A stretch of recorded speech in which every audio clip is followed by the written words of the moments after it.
Marlins Park is a baseball park located in Miami, Florida. It is the current home of the Miami Marlins, the city's Major League Baseball franchise. It is located on 17 acres of the former Miami Orange Bowl site in Little Havana, about 2 miles west of downtown. Construction was completed in March 2012, in time for the 2012 season.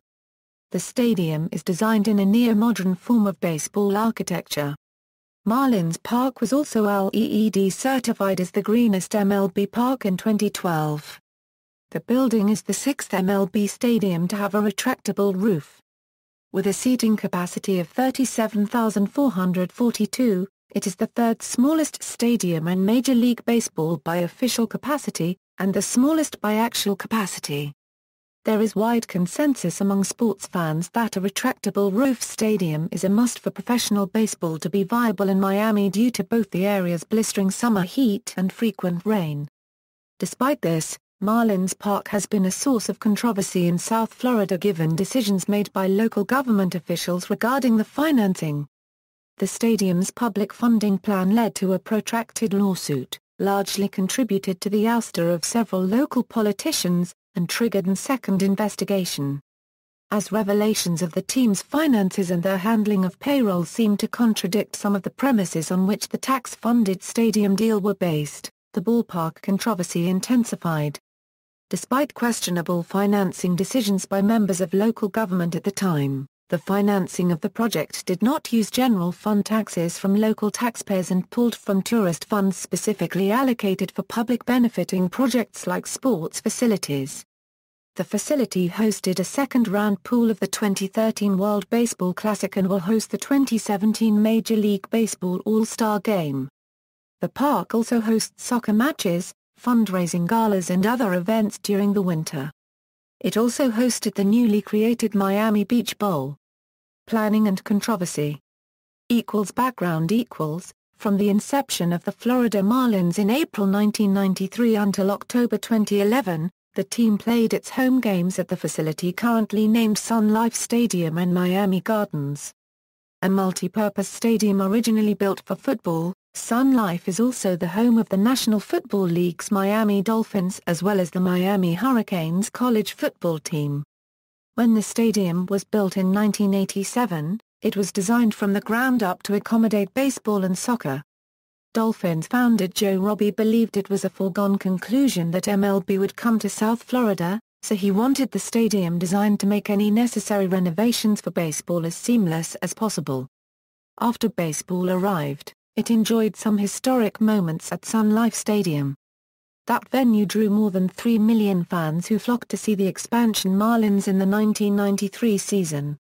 Attendance swelled to 67,000 in postseason games during their World Series runs in 1997 and 2003.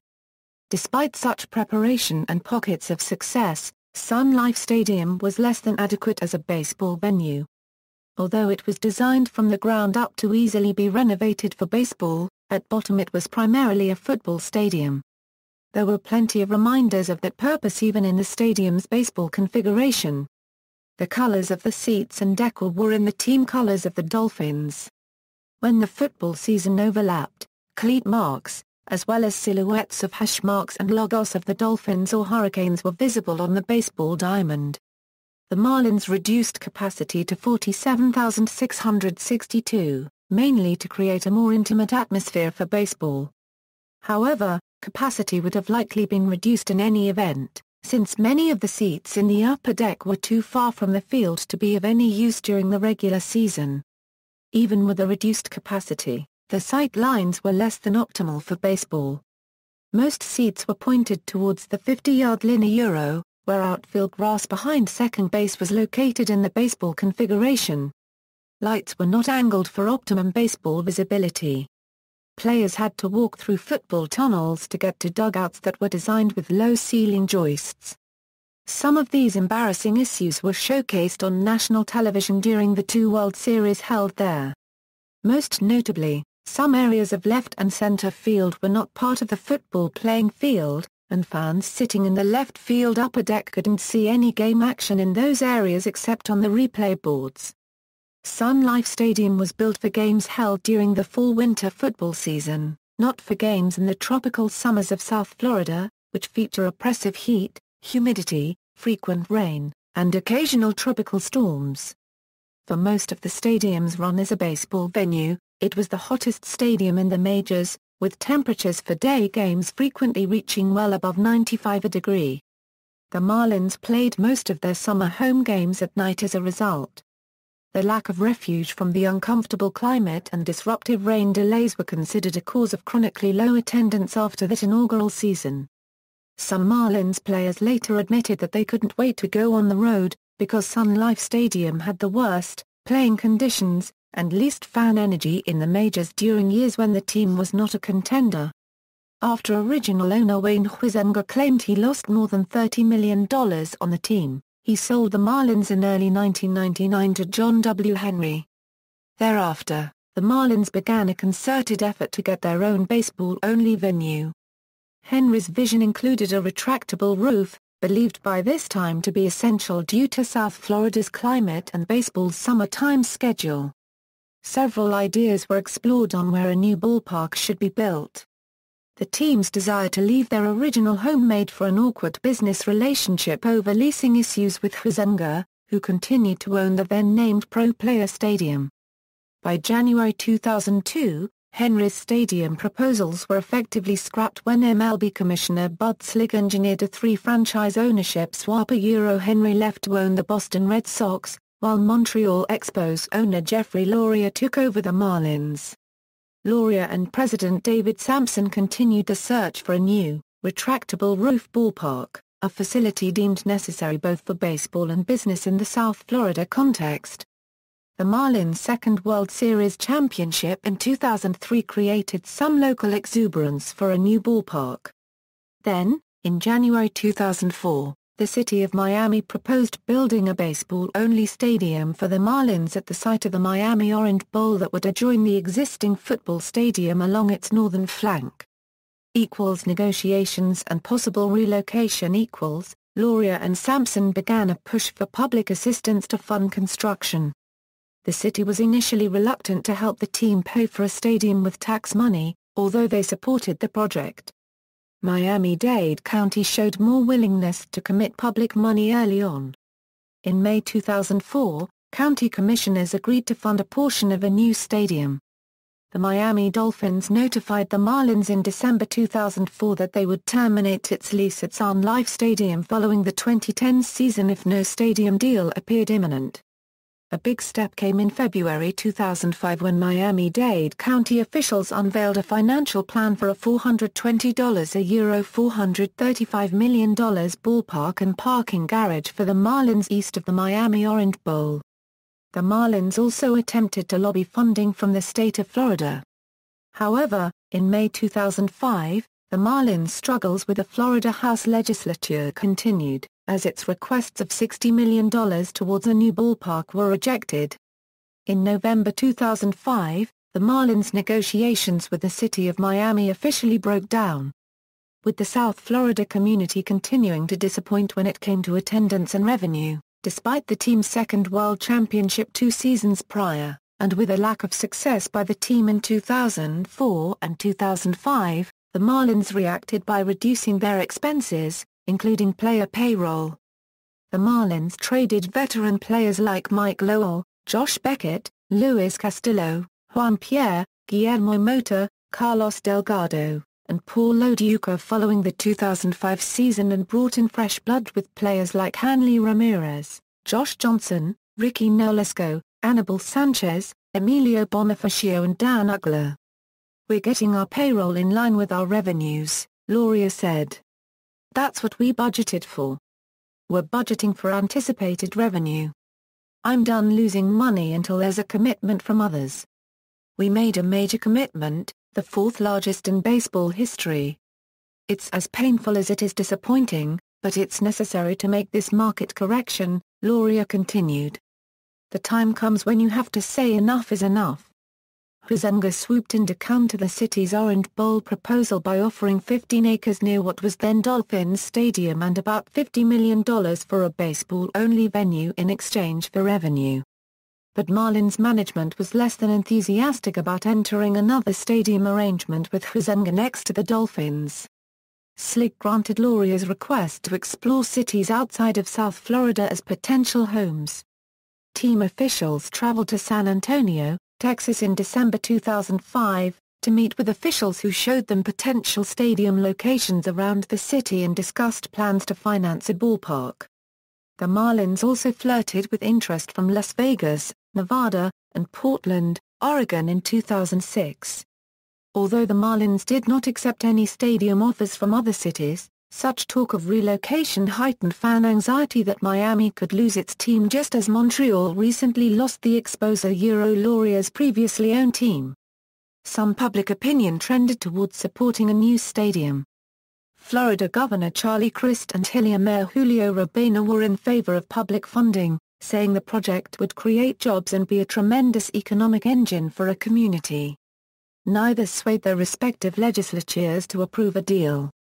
After the Marlins explored other options, including at the former site of the Miami Arena, in August 2007, the Miami Hurricanes announced they were leaving the Orange Bowl, which made the newly vacant site the most attractive option for local governments. Public funding and lawsuit equals. In December 2007, the Miami-Dade County Commission voted in favor of two initial proposals that would assist in funding. But the County Commission and Miami City Commission continued to debate. On February 21, 2008, then MLB President and COO Bob Dufour gave the commissioners this ultimatum during a hearing on public funding: "I just want you to know that if you decide not to make a decision tonight, that will be the death knell for baseball in Miami. We are out of time." City and county commissioners appeared to take the threat seriously and within hours voted to approve funding for a new ballpark for the Marlins, in the form of a baseball stadium agreement. The cost of stadium construction was expected to be approximately $525 million. The initial plan called for the Marlins to contribute $155 million all through two separate loans, Miami-Dade County to contribute $347 million, and the City of Miami to contribute $23 million. The city would additionally shoulder the $10 million cost to demolish the old Orange Bowl site, and another $94 million to construct the new parking facilities. "This is the final piece of the puzzle," owner Jeffrey Laurier said after the funding for the park was approved. He also thanked a long list of city and county officials for saving baseball in Miami. Demolition of the Miami Orange Bowl began on March 3, 2008, and was completed on May 14, 2008. Marlins management began working with architects on the new ballpark's design. The construction deal was put on hold because of a lawsuit filed by auto dealer Norman Bramman, the former owner of the Philadelphia Eagles. Bramman fought to put the public spending proposition before voters for approval. However, on November 21, 2008, Circuit Judge Jerry Beth Cohen signed an order that said that a voter referendum was not required for the 37,000-seat stadium's financing plan. That decision was the final remaining charge of Bramman's original 7 arguments, and Judge Cohen ruled in favor of the Marlins in all of them. The Marlins hoped to have had final approval on the stadium on February 13, 2009, but were blindsided by a last-minute bid by Commissioner Mark Sunoff to secure a series of financial concessions from the two-time World Series champions. With stadium supporter Commissioner Michelle Spence-Jones on maternity leave and unavailable to vote, the project was left with a 2-2 tie on the stadium. On March 19, 2009, Miami commissioners approved building the new stadium in a 3-2 vote. Those supporting the stadium deal were Joe Sanchez, Angel Gonzalez and Michelle Spence-Jones. Against the deal were Mark Sunoff and Toma S. Regalado. Also approved, by a 4-1 vote, was a bid waiver for a private contractor to work around the facility. A supermajority was required for the bid waiver, and Sunoff joined the majority. The final issue before the commission, dealing with an interlocal agreement, passed unanimously. With approval by the county, the team would change its name to the Miami Marlins. On March 23, 2009, Miami-Dade County Commission engaged in more than 9 hours of debate over giving final approval to the multi-million-dollar stadium finance deal. Dupuy again spoke of relocation if the county would not vote for approval. During the debate he asked the commissioners if they wanted Miami to become the only major city in America without Major League Baseball. With the South Florida market finishing last in the majors in attendance and payroll in 2008, Sampson speculated that the ballpark would improve both areas. He noted new ballparks typically lead to near-capacity crowds nightly the first year in the team's new home, and he estimated an annual attendance above 2 million for at least 7 seasons. With the increased revenues we expect from the new ballpark, we would expect to be certainly a middle-of-the-pack, industry average payroll, Sampson said. But only time will tell. Miami-Dade County Commissioners answered the Florida Marlins' 15-year quest for a permanent home by agreeing to bankroll a big share of construction cost. The vote was 9-4.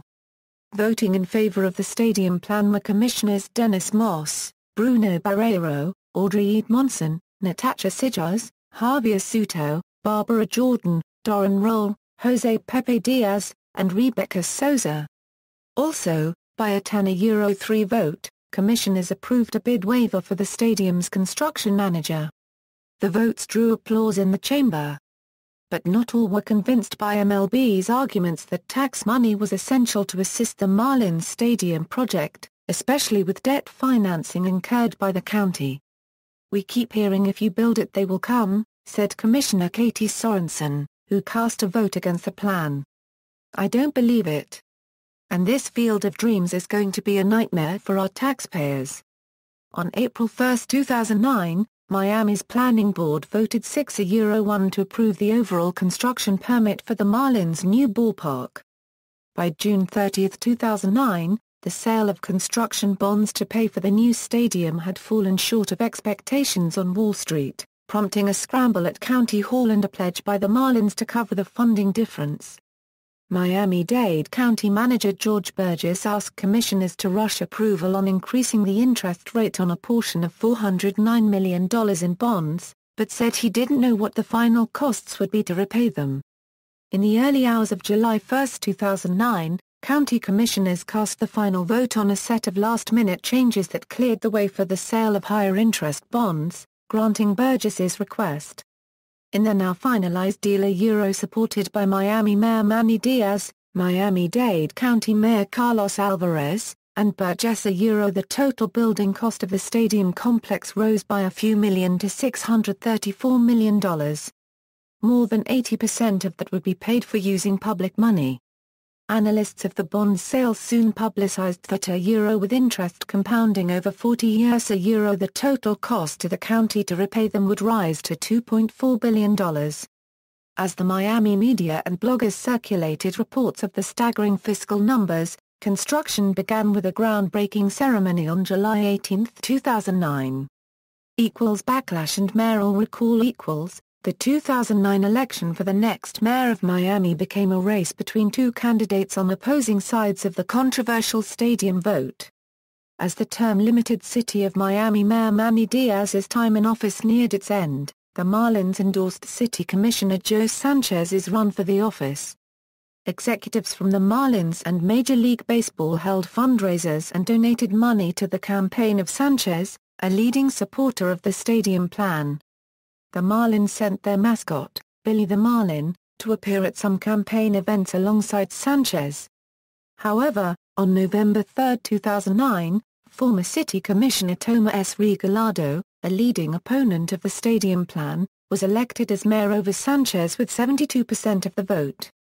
Regalado attributed his landslide victory to his public opposition to the new stadium's financing, his verbal sparring with former Mayor Diaz, and his populist message. During the 2009-10 off-season, the other MLB owners reprimanded the Marlins for purloining too much of the approximately $65–75 million in revenue sharing and central fund monies they receive annually. After the MLB Players Association threatened to file a formal grievance against the team's alleged violations of the league's revenue sharing provisions, the Marlins formally agreed with the union to use all revenue-sharing proceeds on player development and salaries for the next 3 seasons.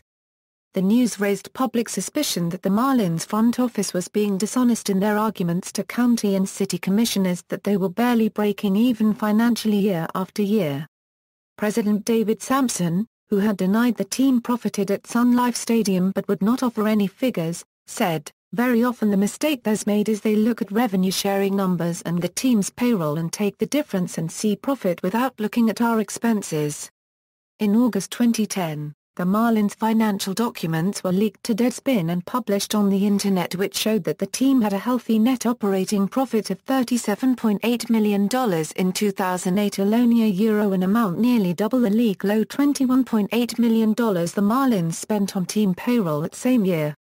The documents also showed that they were continuing to turn millions of dollars in profit in the middle of the Great Recession while receiving more revenue-sharing money than any team in baseball by 2009. Analysts extrapolated the data and some concluded that the franchise had profited by more than $91 million in the 3 years leading up to the county commissioners passing the stadium plan in 2008. Sampson immediately called the leak a crime while MLB scrambled to find the source of the leak. But many fans and taxpayers in the Miami area were angrier at the revelation contained within the documents. Still, Sampson insisted that the Marlins owner, Jeffrey Loria, didn't put a dime in his pocket, and claimed that the team was in debt despite evidence to the contrary. Sampson later said the team showed a hefty profit in certain years when it was conserving money for its ballpark project. A Miami Herald reporter was given access to Marlins financial documents that showed, Loria unregistered trademark's first 4 years owning the team saw an overall loss of almost $60 million deficits covered with loans. Since Loria bought the Marlins in 2002, boosting the payroll has failed to bring the spike in ticket revenue needed to turn a profit. Only when he slashed player costs did the team record a cash surplus, according to the records. By the end of the championship season, 2003, the Marlins posted an operating loss of $43 million due in part to attendance that was the third worst in the major leagues. Ticket revenue rose the following year as the Marlins charged more and cut back on discounts, but attendance inched up just one notch to fourth worst in baseball. Only in 2006, after Loria slashed payroll to the lowest in baseball, did the team begin posting healthy operating profits $110 million, combined in the 4 seasons from 2006 through 2009. The surplus dollars came mostly from Major League Baseball unregistered trademark's revenue-sharing program, which pays out cash to all 30 teams but has special subsidies for franchises with smaller fan bases. The league paid the Marlins between $65 million and $75 million a year through 2009, according to the statements reviewed by the Herald. Meanwhile, with the required 1.5% of the construction costs of the public facility, word spread about expensive commissions for artworks inside the new stadium, including $2.5 million for a Red Grum's sculpture behind center field. The Miami-Dade Art in Public Places program was established in 1973 with the passage of an ordinance allocating 1.5% of construction cost of new county buildings for the purchase or commission of artworks. Some in the public directed their outrage at the government officials who supported the public financing of the stadium during a time of high unemployment, and without a referendum. Opponents of the stadium deal charged that officials had sold out generations of South Floridians to an owner who could have contributed much more to cover the cost for his own building. Proponents of the stadium deal expressed gratitude that Major League Baseball would remain a cultural institution in the community for generations to come. On March 15, 2011, Miami-Dade County voters ousted Mayor Carlos Alvarez in a recall election, some suggest due to the bonds issue the county selected for the ballpark project and pushing for a higher property tax rate. His manager George Burgess, who helped engineer the deal, left soon thereafter. County Commissioner Natasha Sigars was recalled alongside Alvarez for largely the same reasons. The recall effort was led by the same billionaire who lost his legal challenge to the park's financing plan back in 2008, Norman Bramman. A vocal opponent of the stadium deal, former Commissioner Carlos Agema Copyright-Nez, succeeded Alvarez as county mayor after a special election was held on June 28, 2011. The franchise held a major rebranding event on November 11, 2011. During the festivities, the Florida Marlins were officially renamed the Miami Marlins as required by the stadium contract with the city government. The team also unveiled its new uniforms and colors, which were designed to match the colors of Marlins Park. During the 2011 Euro 12 off-season, Miami Mar Regalado publicized details of contract clauses in which the city will incur heavy annual charges. The charges include as much as $2 million per year in taxes to the county for the parking facilities leased to the Marlins, and the city must also pay the Marlins stadium maintenance fee of $250,000 annually. That parking facilities tax will seriously hurt the city of Miami and the taxpayer will have to foot the bill, said Regalado. I am also concerned because in that same contract the city has to remit $250,000 every year for the maintenance of the stadium we do not own or operate. This is a bad contract that has become a nightmare. Regalado indicated that city would legally challenge terms of the contract agreed to by the previous administration, but he would not attempt to derail the stadium project. Hours before the opening game at Marlins Park on April 4, 2012, team executives held a ceremonial ribbon-cutting with Miami-Dade County and City of Miami officials. Neither Miami-Dade County Mayor Agema Copyright-Nez nor City of Miami Mar Regalado accepted invitations to attend the photo op in a show of solidarity with public opposers of the finance plan. It would have been hypocrisy on my part to celebrate, Regalado said. I wish them the best, and I hope this will bring a championship to Miami, but I still believe it was a bad deal for the city. Lauria dismissed the public backlash as naysayers and people who just can't stop shooting their mouths off. He said, there'll always be activists in a community who don't know what they're talking about who have their own agendas. There are people who do not understand that we didn't take one dime away from anybody's public services in this city. These dollars that were put into this building from the city were tourist dollars generated by tourists to increase tourism. And it had to be put back into what is called the public-private partnership into something like a ballpark or an arena. But a major league city like Miami needed this kind of facility and they have it now. Financing breakdown. The city's contribution includes $10 million towards demolition of the old Orange Bowl Stadium, and $94 million to build the parking facilities. The Marlins may spend up to $89.5 million of their contribution on soft costs or non-construction costs. These include fees paid to designers, consultants, attorneys, and political lobbyists. The total cost to the county is $2.4 billion, spread over 40 years, to repay $409 million in bonds that will primarily, though not exclusively, cover stadium construction.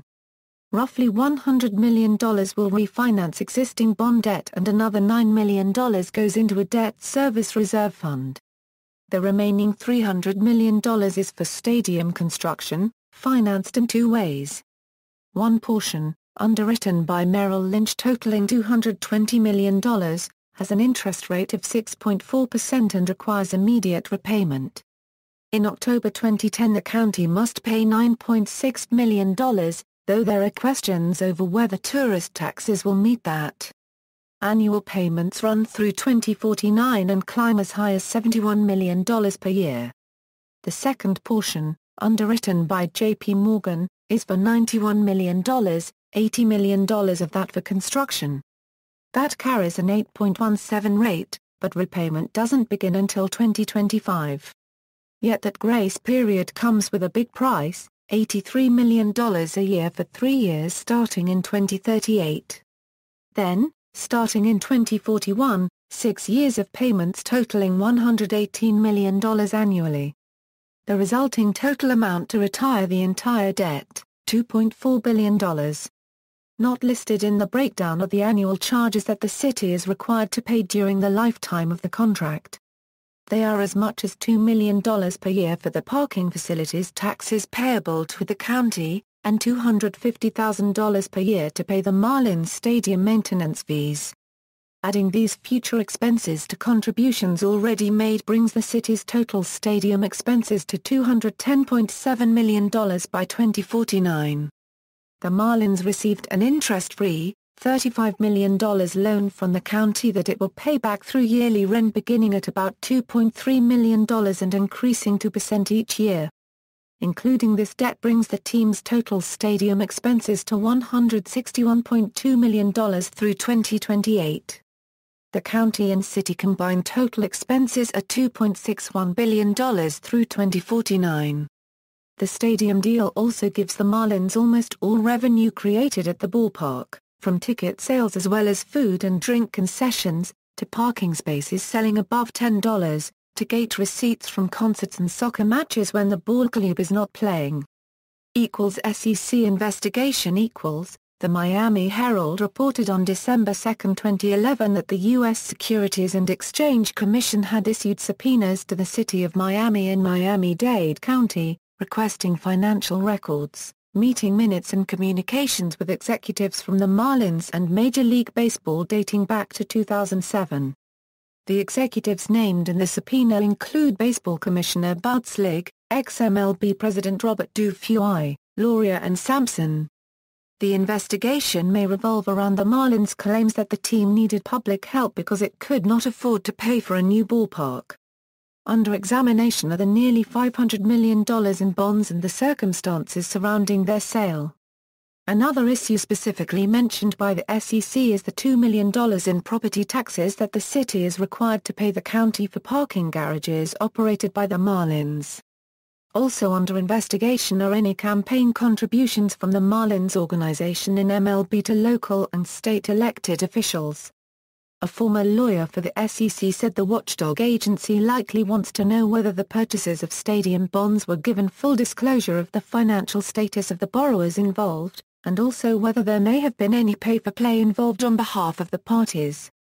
If the SEC finds wrongdoing in the investigation, it can choose to bring a civil suit against parties involved, issue fines or refer the case to the United States Department of Justice for possible criminal charges. Design Contemporary architecture Marlins Park has the distinction of being the first MLB park designed in what stadium planners are calling the contemporary architectural style. The architecture is intended to shout a statement about the present-day culture of the city in which the stadium stands, Miami. It rejects the nostalgic idiom of the 20 consecutive new retro ballparks that opened in the 2 decades after Camden Yards was built. Owner Jeffrey Loria, who spearheaded the design, wanted his building to be different and experimental. Loria said, "I thought it was time for baseball to be innovative." In early 2008, Loria happened to be in London at the same time as some architects from Populous who were there on another project. The group met in a hotel lobby to begin discussing design ideas. Loria described the meeting. "When it all started, the architects came to me and asked what I had envisioned. Was I looking to have a retro stadium? Did we have that in mind? I said, no retro, no Art Deco, no looking back. Miami is a spectacular city, looking ahead. We need to be looking forward. I'd like to see us build a great, contemporary building. We had to think about some kind of design for it and what it might look like. I really did not want it to be just another ballpark. I wasn't interested in a 1970s or 80s donut. I wanted it to be a statement of what Miami is all about, a contemporary city. Miami is an important American city and architecture makes your city great. The idea was to create something very contemporary." Loria then sketched his idea of a round building on a napkin and told the architects to bring him back some real drawings. Exec architect Earl Santee, who was present at the meeting, said, "Mr. Loria told us to make a piece of art." The architects returned to their Kansas City offices and began brainstorming in April 2008. "We were waiting for a client willing to break the retro mold," said Greg Sherlock, the project's lead designer at Populous. "Loria sort of let us do our thing and explore something unique. We knew from the beginning that this was going to be something new and different. As a result, classic elements such as red brick, limestone, and muted forest green seats or fences, would not be found anywhere in Marlins Park. Any visible steel trusses would be functionally required to be that way, unlike retro-style trusses which tend to be exposed and bare for aesthetics. According to Sherlock, the structure would convey that a ballpark doesn't necessarily have to be bricks and steel to translate a message about Earth's location. It can be interpreted in a fresh way. The stadium would also not be symmetrical like the cookie-cutter stadiums of the pre-Camden, modern era. But eccentricities to the seating bowl and fences need not appear as contrived as those meticulously added into some of the retro parks. Populous began conducting feasibility studies for their primary design objectives. The top objective was creating a ballpark that is quintessentially Miami, which meant, according to a list of adjectives that the architects drew up, palms, destination, diverse, recreation, and beach. A similar list was drawn up for the Little Havana neighborhood around the future park: Cuba, pastels, canopies, organic, and everything is unique. They created a presentation for the Marlins tailored to Lauria's background in the art business with concepts such as the site as a gallery space with a ballpark representing gallery walls, and pure art. Pure color. Pure baseball. 4 different initial designs were presented, all of which were stark departures from previous ballpark architecture. Both the Marlins and Popula's favorite choice was a design of an angular white curves and glass facade a metaphor for the water merging with land landscape of the Miami area, which was close to what eventually became the final design. For the first time, you can embrace art and architecture and baseball in one building form, Santi said. It's not just the art in the building, but the building itself is a piece of art. If you're looking for a label, I'd say contemporary, Sherlock said. As well. In this particular case, we didn't adopt anything stylistically. It's sculpture quality, and with sculpture, there are no rules. We wanted an experience that connects the fan experience to the city of Miami and its people and its climate and culture. Equals all about Miami equals. The ballpark is intended to embody Miami so much that its emblematic features would look out of place if they were put in other cities.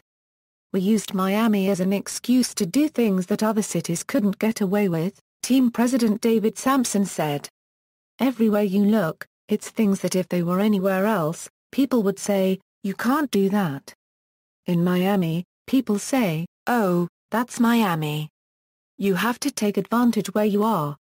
Marlins Park is all about Miami, said Sherlock. The exterior is a sculptural monument consisting of gleaming white stucco, steel, aluminum, and glass. The inclining elliptical form avoids creating many rigid, right angles. Angled, cantilevered pedestrian ramps also form elegant geometric shapes. It's consistent with the essence of the buildings that are down here, white plaster and graceful forms, which is somewhat of an abstraction of the look and feel of Miami Deco, Sherlock continued. Even the parking garage walls are tiled in Miami Deco pastels that connect with Little Havana. As visitors walk from the outside in, they step right on metaphors for Miami's topography, including concrete pavers that in general are either green or blue. They walk past landscaping that evokes the beach there's even sand in places. There's cobalt blue glass at eye level, the stucco and concrete, and the paler blue-gray glass at the upper levels. The seats are also cobalt blue, facing the naturally green, Bermuda grass field. When Marlins fans first realized that the original colors of the team would not appear on the seats in the new stadium and ultimately not on the new uniforms of their some angrily started a petition known as Project Teal. But Sampson said it was necessary to ignore fans' complaints. I think anytime you do something new and different, the knee-jerk reaction from bloggers or people who post comments is negative. But we have blinders on. This ballpark would have never been built if we had listened to the negativity. Lauria, a notable art dealer, took the 4 bright primary colors off the palette of the late Catalan surrealist, Joan Mira Cubed, to conveniently label different zones around the park green, red, yellow and blue. If you look carefully, in those sections, they dissolve into the next color, and the colors mix, Lauria said. wide-open plazas at the east and colorful west ends of the building, as well as a 360-degree concourse inside called the Promenade encourages fans to walk around and to intermingle at stops such as the bars or the Bobblehead Museum. Dazzling colors are found throughout the interior, including fluorescent lime green fences, and in modernist and contemporary works of art including the much-debated animatronic home run sculpture that relate to baseball and Miami. My idea was to have people use their eyes and encourage them to use their eyes, said Lauria. We wanted a ballpark filled with great baseball, great entertainment, and occasionally, some images to be seen and enjoyed. It's not about an art gallery, but it's about images relating to the game. There are a few of them in the park. A nightclub featuring loud music and a swimming pool just beyond the left field fence brings a touch of South Beach into the park. Taste of Miami food court includes such local cuisine as Cuban sandwiches, pork sandwiches, and stone crabs. There's even an aquarium inside the walls of home plate backstop containing live, tropical fish. Marlins Park pays tribute to the two football stadiums closely associated with the team's stadium history. It transfers over the Bermuda Triangle quirk of Sun Life Stadium's outfield fence as a nod to their team's early years. However, instead of straight lines, the new triangle is a wave-like shape that smoothly curves upwardly around the base of the large home run sculpture, making the nook appear necessary to the design of the asymmetrical fence.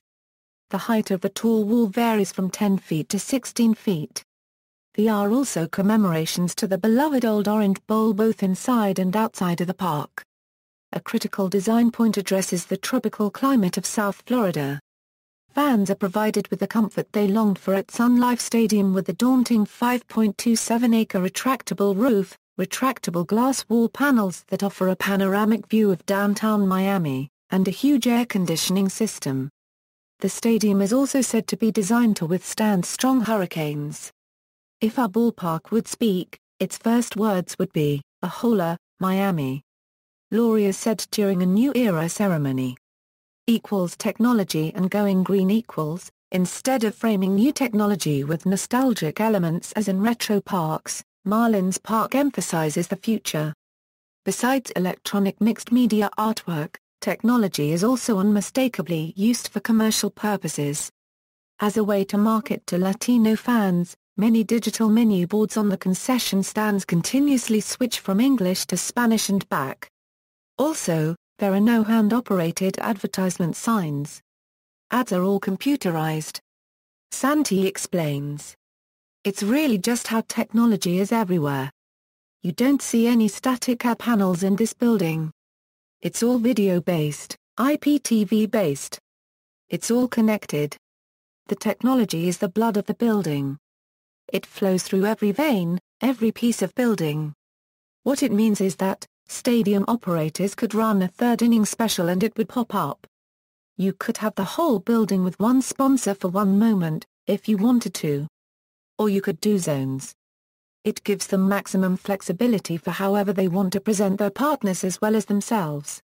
As part of its forward-thinking design, the venue is an efficient, environmentally friendly green building in its use of materials, waste, and operation. The selection of building materials included sealants, paint, and adhesives with low VOC to maximize good indoor air quality. A white rubber membrane lining the roof reflects rays to reduce heat island effect. The extensive glass facade allows in natural light during the day and reduces reliance on artificial light. The suites are built with replenishable bamboo paneling instead of hardwood.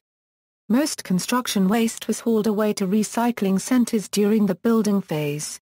Palm trees and other native plant species around the building encourage biodiversity. Levy Restaurants, which runs some of the kitchens, gets most of its fresh food supply directly from local farms that are within a 100-mile radius of the stadium. Approximately 6 million gallons of water a year are saved with the use of 249 waterless urinals. An early aim of the new ballpark was to become the first retractable roof ballpark to be silver certified by Leadership in Energy and Environmental Design. On May 25, 2012, Marlins Park surpassed that goal by officially becoming the first MLB stadium and the first retractable roof stadium in any sport to achieve LEED Gold certification, anointing the facility as the most sustainable ballpark in MLB. The LEED rating system credited the stadium with 40 points towards certification, the highest total of any LEED-certified park in the majors. The retro-contemporary ballparks of AT&T Park, Target Field and Nationals Park are the only others to achieve LEED certification. Although they were publicly seeking silver, Loria had privately challenged engineers to shoot for the higher gold certification. The most difficult aspect of achieving gold, though and one the design team had doubted would be able to accomplish was concerning the energy required to operate the retractable roof. Populace thought renewable energy would be a part of the sustainability equation, but the park opened without solar panels. However, engineers optimized lighting, mechanical controls, and electrical aspects enough to achieve a 22.4% reduction in energy usage, which exceeded the 14% required for certification. The U.S. Green Building Council noted an innovation which earned the facility 3 credits. Throughout areas of the stadium, including the clubhouses, the floor is made of a synthetic pouring made from recycled Nike shoes. The council presented Loria with a plaque to signify the entire gold certification achievement. Rick Vegrazzi, President, CEO and founding chair of U.S. Green Building Council stated, "A lot of people have often thought this LEED Gold certification is an award. I'd like to think about this as the organization has earned its Penthouse D, because earning one of these is not an easy task. The team that's up here did some amazing things to bring this plaque to the building. It was our desire from the onset to not only build America's greatest new ballpark, but also its most environmentally friendly," said Loria. Problems with grass and retractable roof equals. Since sod was first laid down in early February 2012, the grass has had difficulty growing under the frequently closed roof. Planners had selected a strain of Bermuda grass named Celebration for its reputation of doing well in the shade. Even so, with the grass receiving only about 4 hours per day of sunlight, some of the sod kept turning brown. The worst affected area is in deep right field, where patches of dead sod have been replaced multiple times. Grow lights are pointed by groundskeepers on the area to nurse it to health on non-game days. As of 2014, the Bermuda grass has been replaced with Platinum TE Paspalum. Paspalum is better able to tolerate shaded areas. During the first months of games played at the new park, at least 4 or 5 leaks showed themselves in the retractable roof. Fans sitting in at least 4 seating sections still got wet under the drippy roof on rainy days. Leaks have progressively appeared under different spots as stadium workers kept plugging them by opening up the roof panels and patching the joints. Sampson said it will take time to work out the kinks. "We knew going in that other retractable roof ballparks had to make adjustments for 1 or 2 years to get their field right. We hoped that we'd get it right the first time.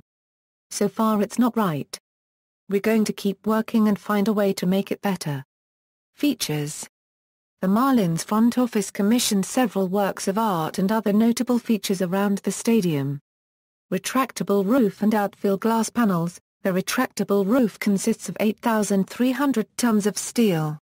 The Marlins covered it with a white membrane because we want to make sure we're not absorbing heat in the roof, said Claude DeLorme, the Marlins executive vice president ballpark development.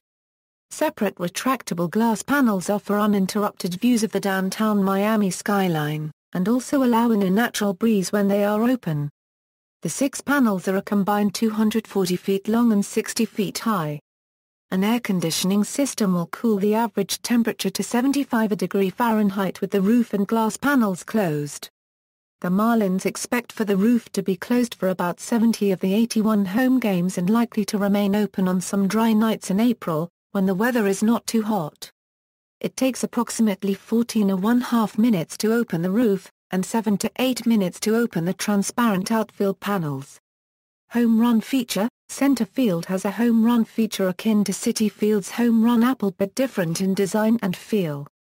The piece, designed by Red Grooms, is located behind the left center field wall, and visible during a game. It is between 65 and 75 feet tall, with bright pink, blue, aqua, and orange colors along with many moving parts. The art feature rises from a pool of Grams-designed water and is dotted with clouds, flamingos, seagulls and palm trees. Marlins jump and laser lights shine for roughly 30 seconds. The home run feature was budgeted at $2.5 million with funding provided by the county's Art in Public Places Department. The sculpture sparked heated conversation among Miami-Dade taxpayers well before the park opened and has since continued. The Miami Herald reported that many fans thought it was tacky, or ugly, while others felt it captured the essence of Miami. Marlins players wondered if the upcoming sculpture could cause a distraction to left-handed batters. However, MLB officials have approved the batter's eye and, so far, the sculpture has not been an issue for hitters. The Herald held an unofficial contest to name the sculpture and selected the Marlinator as the winning submission from their readers. Aquatic home plate backstop, dual bulletproof aquariums serve as a home plate backstop. They were built on each side of home plate and are positioned to prevent any disruption to players on the field. The aquarium to the right of home plate measures 34 feet long and 36 inches high and holds over 600 U.S. gallons of seawater, while the aquarium to the left is 24 feet in length and holds 450 U.S. gallons of water. Each aquarium was constructed using a durable fiberglass structure. While crystal-clear acrylic panels 1.5 inches thick are used for the viewing windows that run the entire length of the aquariums. To safeguard the exhibits from impacts, Leaguesan was installed in front and in back of the acrylic panels to protect the aquariums from fouled balls, errant pitches or any other unexpected contact. Clevelander Bar and Swimming Pool. The Clevelander is a South Beach-themed nightclub that takes its name from a 100-year-old Miami institution. It holds approximately 240 guests and offers a variety of food selections, entertainment, field-level seating, and a swimming pool. The new poolside bar and grill is available on game days for private events by groups, on a per-game basis. Bobblehead Museum, a display showcases hundreds of bobblehead dolls from all over baseball, jiggling in unison. Commemorative marker, Daniel Arsham and Snarkitecture were commissioned to design a work to commemorate the former Miami Orange Bowl, which was demolished to make way for the new stadium. The piece uses the letters from the original Miami Orange Bowl sign as the basis for the 10-foot-tall orange concrete letters rearranged across the East Plaza so that they form new words as visitors move around them. They spell out both Orange Bowl and Game 1, for example. Parking complex and trolley service. The stadium is surrounded by 4 main parking garages along with 6 other lots, with a combined capacity of about 5,600 vehicles. The garages extend the contemporary design of the park with walls of pastel, Miami deco tiles. Garages are conveniently color-coded with pennant banners to match their corresponding color quadrants of the stadium, blue for home plate, yellow for first base, red for third base, and green for center field. In addition to the main commemorative marker, 3 mosaic panels from the old Orange Bowl hang on the facade of the southwestern garage, and a few of the old bowl's plastic seats punctuate a small plaza in front of the parking structure, as a nod to the past. As final public art project, large-scale bitmap paintings of children peering through a ballpark chain-link fence are being installed on the garages. Parking tickets are pre-purchased like seating tickets, raising the probability that parking spaces could be sold out even before game day. Due to the limited public transportation at Marlins Park, free trolleys shuttle fans to and from the downtown Miami Civic Center or a nearby train station on game days only. Entrance West Plaza paving. Pathways paved on the west entrance plaza of the stadium are created by Venezuelan-born and Parisian-based kinetic art artist Carlos Cruz Diaz. It's entitled Chromatic Conduction in a double frequency and uses 1-inch tiles to form a rhythmic pattern that perceptibly changes for visitors as they walk on it and at times almost seems to vibrate. Column illumination. Daniel Arsham and Snarkitecture were also selected for the lighting of the 4 super columns which support the retractable roof. The lighting is designed to give the illusion of the columns being concealed and revealed through programmable LEDs that fade up and down the columns in subtly shifting patterns, evoking the rhythm of a human breath. Modern and contemporary artist replicas, a large, ceramic tile reproduction of a Joan Myra cube mural is on a promenade wall behind home plate. A reprint of pop culture artist Roy Lichtenstein's painting of the manager is displayed near the main concourse. A nearly 40-foot reprint of Kenny Schaaf's mixed-media work Play Ball is in a corner behind the team store. Sports and the Arts Graphics. In addition to other artwork, California-based consultant Sports and the Arts was retained to curate the photography and wall and column graphics components. Nearly 500 pieces of photography and over 15,000 square feet of wall and column treatments were planned. History. 2012 Present Marlins Park hosted a trio of soft openings prior to spring training. The first baseball game took place on March 5, 2012 with a high school baseball game between Christopher Columbus High School and Belen Jesuit Preparatory School. The Marlins played an exhibition game on March 6 against the Miami Hurricanes and on March 7 against the FIU Golden Panthers. The Marlins then hosted 2 spring training exhibition games at the new ballpark against the New York Yankees on April 1 and 2, 2012. Before a sellout crowd of 36,601, the Marlins played their first regular season game on April 4, 2012, against the St. Louis Cardinals.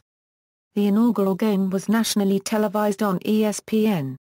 As part of the opening night fanfare, players were announced onto the field while escorted by scantily clad Brazilian dancers in full headdress. Muhammad Ali threw out the ceremonial first pitch after he was carted out to the field alongside Jeffrey Loria. In 2011, the Marlins' attendance had ranked 28th in majors during their final year at Sun Life Stadium. With a brand new ballpark, hiring manager Ozzie Guilla copyright N, and the team's payroll expansion to over $100 million, Marlins officials expected attendance to skyrocket. With the team we are putting together, we expect there to be very few empty seats at this ballpark ever, David Sampson told reporters. We have always told ourselves build it small and sell it out, and that's what we're going to do. The Marlins went on to finish the ballpark's inaugural season 18th in MLB attendance, averaging 27,400 per home game. The increase was a significant improvement, but far short of expectations.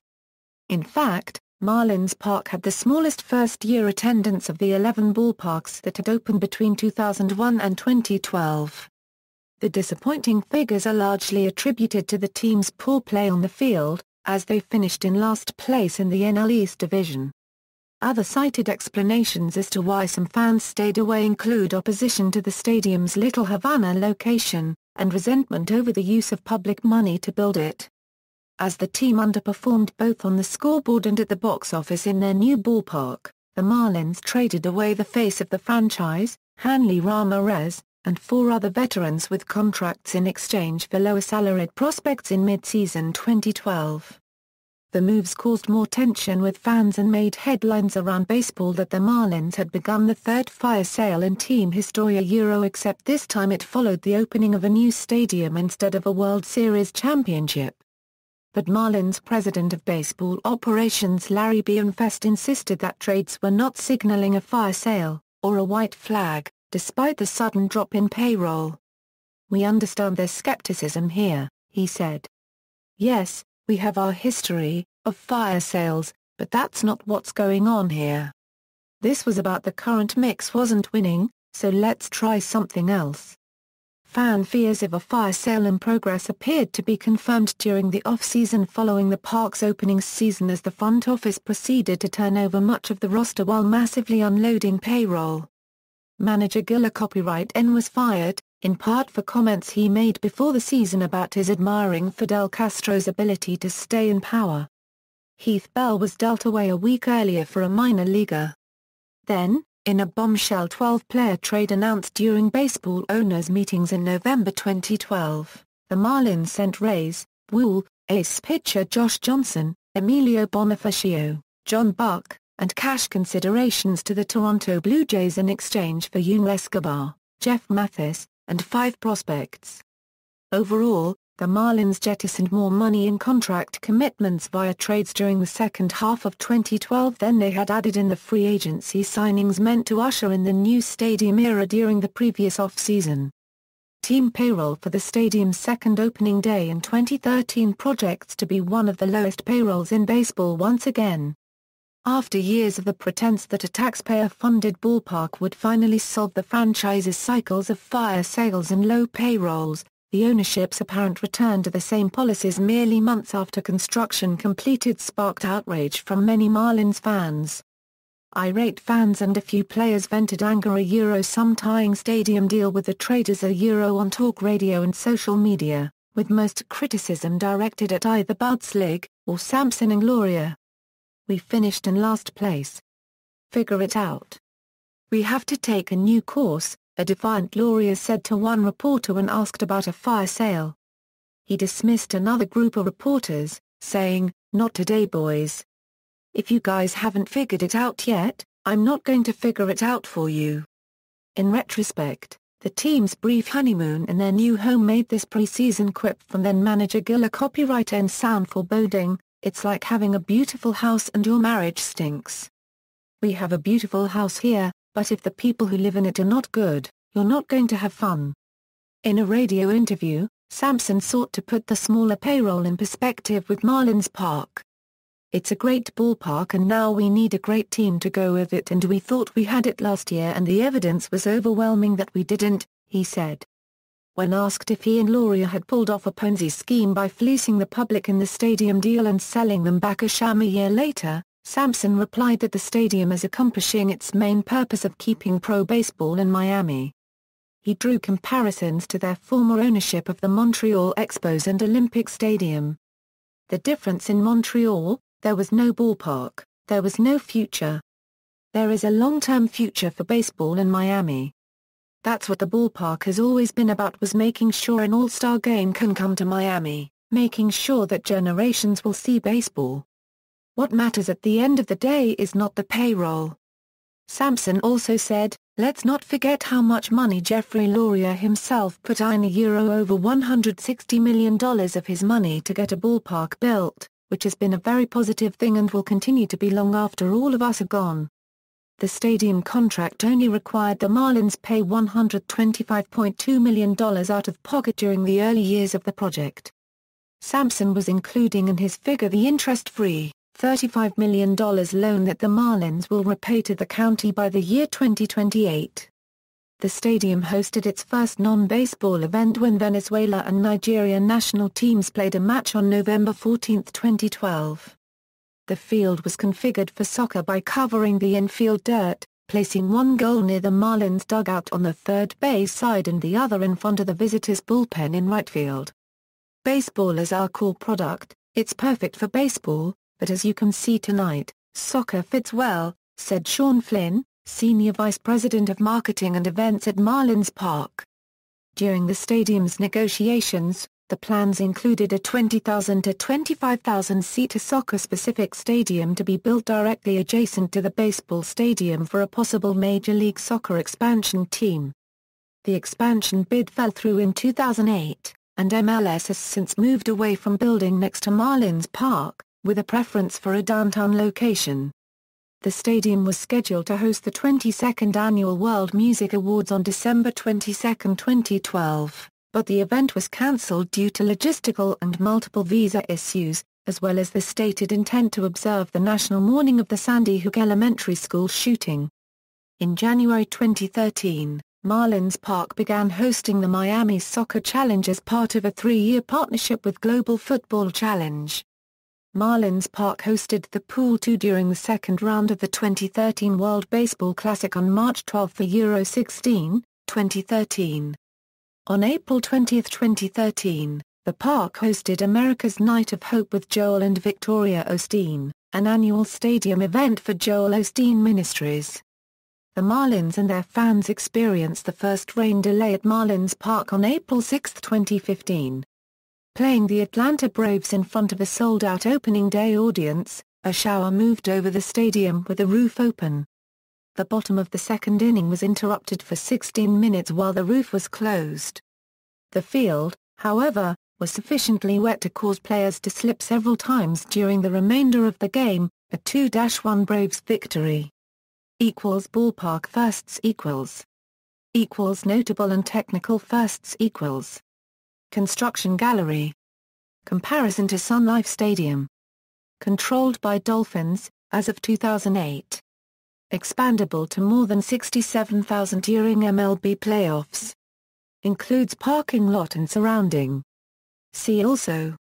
American Airlines Arena, an arena in downtown Miami for the Miami Heat of the NBA, which opened December 1999, Sun Life Stadium, located in Miami Gardens, home of the NFL's Miami Dolphins and Miami Hurricanes for college football, and former home of the Marlins, which opened August 1987, BB&T Center, an arena in Sunrise, Florida for the Florida Panthers of the NHL, which opened October 1998. References. External links: Marlins Park official homepage, Marlins Park aerial video with roof in open position.